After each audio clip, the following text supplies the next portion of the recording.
It's like LaConco is on a world tour of making friends this season. And this episode, her friendship tour stopped at Mrs. Jojo Robinson, who paid her a visit at her stylish apartment. But that was not the most interesting interaction between the ladies this week. It was actually a cultural difference they had at Londi London's son's Sip and See, which brought about a thought-provoking engagement. See, what had happened was, during the Sip and See for Londi London's son, Londi provided a buffet-style lunch and the guests were invited to dish up for themselves at the serving station. Jojo offered for her husband Calvin, who was in attendance, to dish up for and serve the other ladies.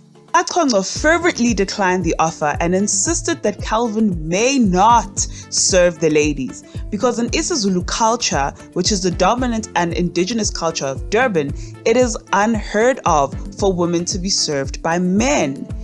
Everything was handled gracefully and respectfully, and it was a great time overall. Cultural differences are a fact of life, especially in a diverse and heterogeneous society like South Africa. Whether these cultural differences cause problems or opportunities for teaching and sharing is dependent on how the parties choose to resolve the issues when they arise. My view is that unless a custom or practice is in radical conflict with or violates your own morals and principles and religious convictions, then there is a little bending and twisting that we all can do in order to accommodate one another and respect each other. Jojo observed and submitted to the ways of the Zulu ladies because she recognized that she was a guest being hosted by a Zulu family, even though she didn't understand the culture entirely. My expectation is that when the ladies go to Jojo's house, then they will honor and adhere to the norms and practices of Jojo's household and culture. Jojo and her husband have their own dynamic, which works for their marriage, and that should also be respected. So if Calvin wants to dish up and serve his own wife, then the ladies should be flexible enough to allow that to happen, even if they refuse to be served by him themselves. But since we're here, let me clear my throat to address an inaccurate perception of Zulu women's submissiveness to their men being a form of subservience. Women are highly revered in the Zulu culture. Hence, the concept of umafungwase exists in the Zulu and other Nguni cultures. Umafungwase is the eldest daughter in the family, and she holds senior status in a family, and flowing from that, she has a great amount of authority. Even if she has older brothers, that is of no consequence. She is still the authoritative sibling, and her participation and contribution is vital in big decisions that are being made by the family, especially surrounding big life events such as funerals. She's almost like the second in command after the parents. An amazing historical example of the power held by umafungwase in Zulu culture is Kabaeka Chama, who was a powerful woman and instrumental not only to the continuity of the Zulu nation, as she was the one who searched for and courted a wife to bear a male heir for her father, but was also through her strategic genius that uShaka kaSenzangakhona became the king of the Zulus, and it was him who through conquest increased the territory, size, and power of the Zulu nation. Kabaeka Chama founded and headed the Abaqulusi military faction. When Shaka himself seemed to pose a threat to the Zulu nation, it was her who plotted his assassination and placed Dingane kaSenzangakhona on the throne instead. She was the advisor to 3 Zulu kings and basically organized the Zulu nation to become one of the strongest military kingdoms in human history. With respect to Zulu women's service-based role in the home, it's more so a matter of complementarity rather than subservience.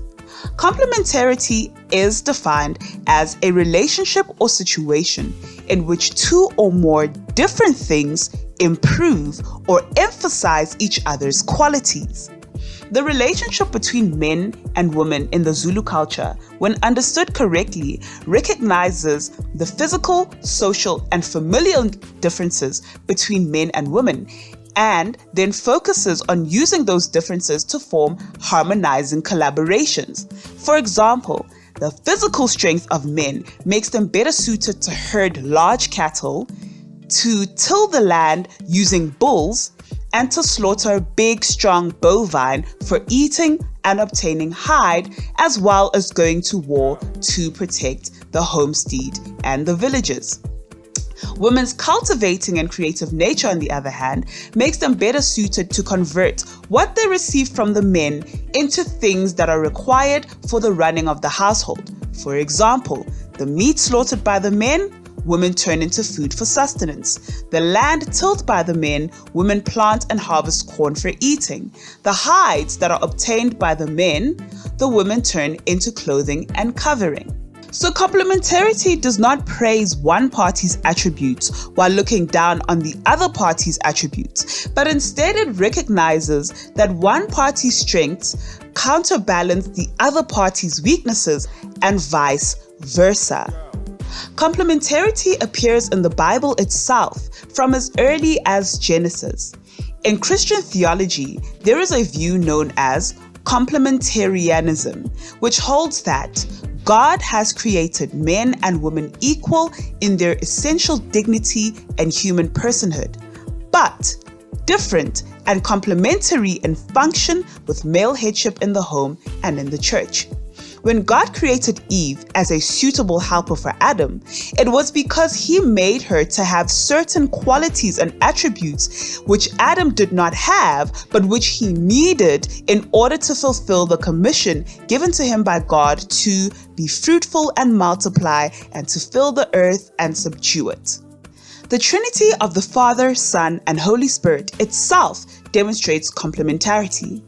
The well-known pastor who's also learned in theology, Dr. Charles Stanley, wrote for Christianity.com saying, "Scriptures show how each member of the Trinity fulfills his specific role, and it also reveals how these three roles interrelate. Let me express this idea in simple terms. The Father creates a plan, Jesus Christ implements the plan, and the Holy Spirit administers the plan. The Father, Son, and Spirit are equal in their divine attributes, yet each relates to mankind in a different way because he has a specific role. It is very important to understand this distinction. We do not have three gods. We have one God in three persons functioning uniquely and perfectly." I'll link that particular article below for you to read up more if you're interested. And that is how episode 3 of season 2 of The Real Housewives of Durban became a sermon. You know how we roll here on If I Start to Talk. Leave a like and a comment, and definitely share this message with a friend. And then come back for the next video where we will be seeing what the ladies in Durban are getting up to in episode 4. Till then, I will see you in the next video.